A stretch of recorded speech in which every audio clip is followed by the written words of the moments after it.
guys, welcome back to my YouTube channel. Balik lagi bersama aku Putri Kendri di sini. Terima kasih buat kalian semua yang sudah klik video ini. Dan buat yang baru gabung di channel aku, hai, selamat datang, selamat bergabung. Di kesempatan kali ini, aku ingin melanjutkan informasi ataupun berita yang beredar per tanggal 8 Oktober kemarin. Nah, kemarin itu kan aku sudah buat beberapa hal-hal kontroversial mengenai RUU Cipta Kerja dan fakta-fakta dari RUU Cipta Kerja ini. Dan hari ini aku sudah nanya-nanya eksekusi orang-orang yang kemarin juga sempat demo, terus sempat ikut terjun, dan aku lihat banyak di grup-grup gitu. Ada beberapa fakta yang ini juga muncul di salah satu komen netizen mengenai video-video yang beredar di sosial media. Karena ada beberapa juga seperti artikel-artikel yang kita lihat biasanya di TV ataupun di website salah satu stasiun TV itu ternyata ada yang hoax, guys. Dan ini perlu digarisbawahi, kadang berita hoax itu bisa menggiring opini ke publik untuk publik itu atau masyarakat itu merasa dirugikan. Nah, RUU Cipta Kerja ini merugikan atau enggak itu kembali lagi ke masing-masing individu untuk membaca semuanya. Dan untuk final draftnya katanya memang belum ada, dan tadi aku sempat baca kalau Presiden Jokowi dan wakilnya itu masih membicarakan tentang RUU Cipta Kerja ini. Apakah bakalan tetap dilaksanakan atau gimana, dan apakah peraturan yang memang ada di RUU Cipta Kerja ini, di Cipta Kerja ini harus dilaksanakan oleh setiap perusahaan. Tapi balik lagi sih sebenarnya ke perusahaan kalian masing-masing gitu. Dan banyak banget beredar berita kalau misalnya upah yang dibayar per jam itu benar atau tidak, dan bahkan ada yang membawa poster mengenai upah kerja yang dibayar per jam itu kami buka, emang maunya open BO atau gimana, itu terserah sih menanggapinya kayak gimana. Dan sekarang hari ini aku sudah siapkan kalau nggak salah 2 video. Dan di video pertama ini itu kejadiannya adalah di depan gedung DPRD Bali ya. Di situ ini aku cari dulu ya. Di situ videonya menampilkan bahwa kalau misalnya seseorang demo itu pasti ada provokator, terus pasti ada yang penengah ataupun pendamainya.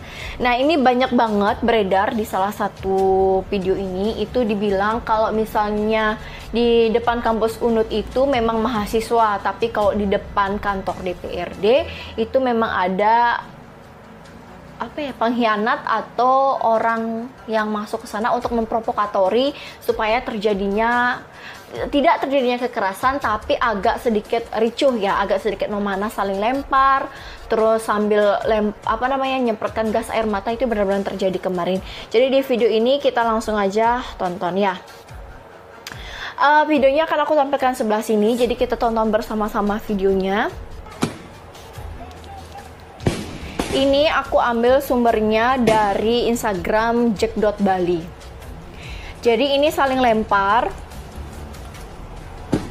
Terus di sini aku salpok sama salah satu orang yang bawa motor yang pari putih ini, merekam dengan santuy kegiatan yang ada di sana. Agak sedikit menyeramkan ya. Ini jalannya ditutup, guys. Kalau jalan Renon itu satu ditutup, masih ada jalan-jalan yang banyak itu yang lainnya. Tuh, lari kabur, saling lempar. Ini nggak tahu awal mulanya gimana. Yang jelas di sini captionnya, serangan gas air mata oleh pihak polisi kepada aksi massa karena ada oknum mahasiswa yang lebih dulu melakukan pelemparan batu ke aparat kepolisian. Aksi ini diduga ada yang menyusupi. Nah, seperti ini yang aku bilang, kayak ada yang memprovokatori. Sebenarnya mungkin bukan mahasiswanya, karena mahasiswanya itu berdemo dengan kumpulan dari beberapa kampus yang demo.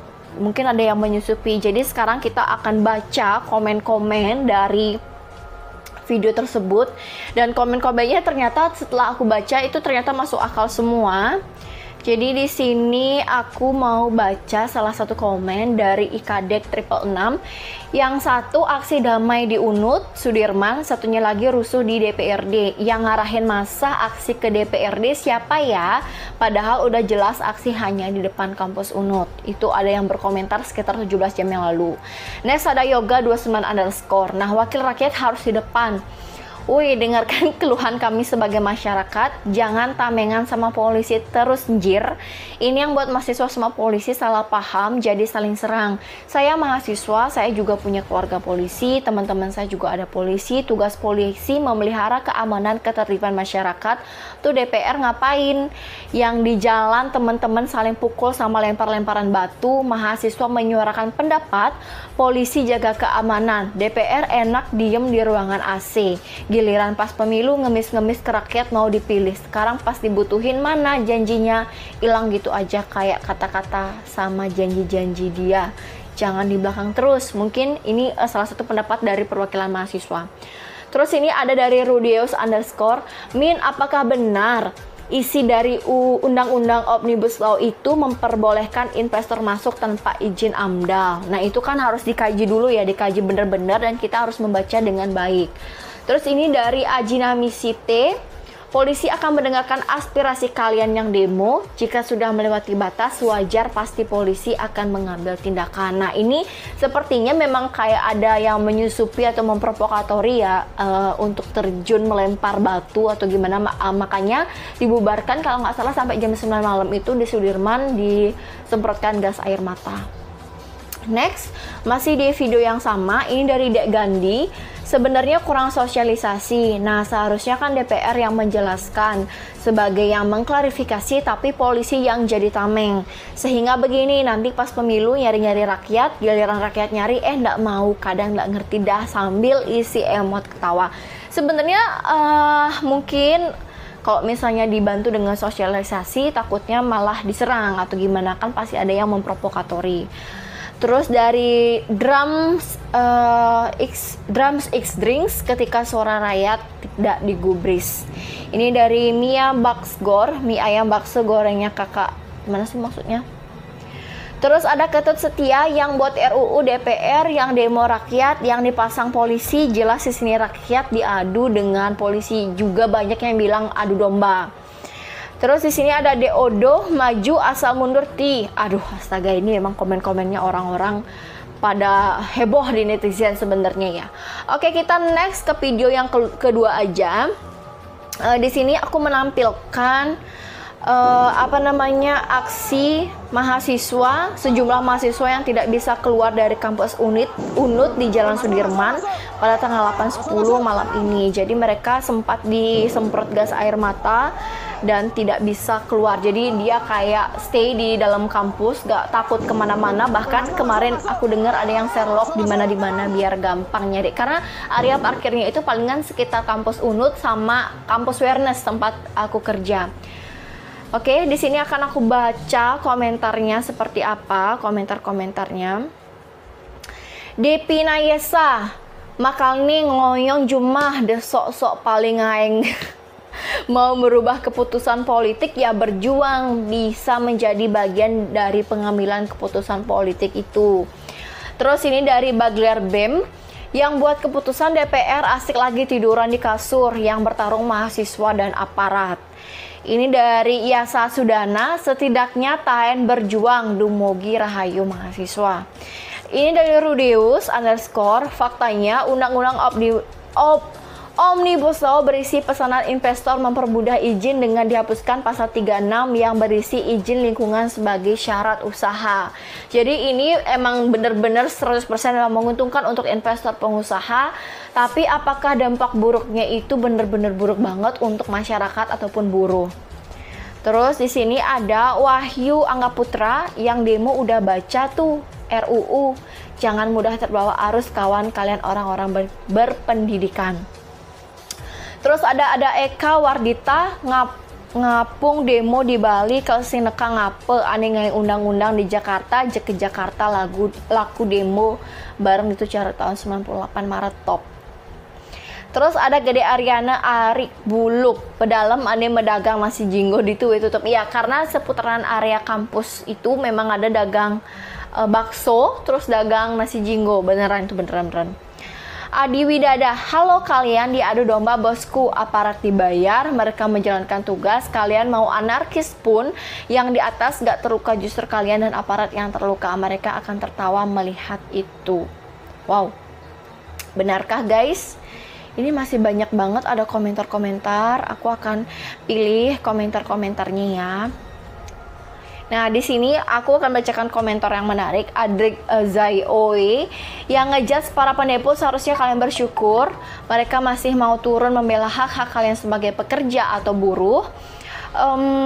Kalau ada yang nyuruh ngomong baik-baik dan kepala dingin, apa kabarnya dengan yang satu atap? Pada saat rapat disahkannya, bukannya itu udah baik, tapi mereka yang lebih tinggi memilih tidak sopan, mematikan mic. Jadi bagaimana mereka mau dengar suara rakyat yang cuma teriak-teriak? Sebenarnya dalam undang-undang itu ada plus minusnya yang jadi alasan kenapa harus terburu-buru dan tanpa adanya rencana. Itu benar banget sih, karena memang kalau overall aku lihat itu terlalu terburu-buru dan harus tergesa-gesa untuk memutuskannya gitu. Agus Hendrawan 31, paling benar perhimpunan buruh dan mahasiswa serta partai yang tak setuju melakukan gugatan ke MK karena sudah jadi undang-undang. Ya mau nggak mau lewat jalur hukum, demo bukan solusinya, menurut saya, koreksi jika saya keliru. Ya tapi kan kalah masa jadinya, maksudnya masyarakat itu kan orang yang di bawah. Dan kalau misalnya mau mengajukan ke gugatan MK, ya itu harus siap dengan konsekuensi selanjutnya. Ini ada dari DGLN 2, tetap semangat dan semoga selamat para mahasiswa. Terima kasih telah memperjuangkan hak rakyat dan keadilan. Jangan pedulikan mereka yang menghina, padahal hak mereka ikut diperjuangkan di sana. Wow, itu komentar-komentar dari beberapa netizen dan warga, banyak banget yang pro dan kontra tentang adanya demo ini. Tapi mungkin lebih baik dibicarakan lagi karena memang terkesan sangat terburu-buru dan tidak banyak yang menyetujui, ataupun memang kepentingannya lebih ke investor ataupun orang asing, pengusaha-pengusaha gitu. Oke guys, sekian dulu video dari aku. Mungkin kalian bisa melihat kondisi kita saat ini. Ada yang bilang apakah peralihan pandemi, ekonomi atau gimana.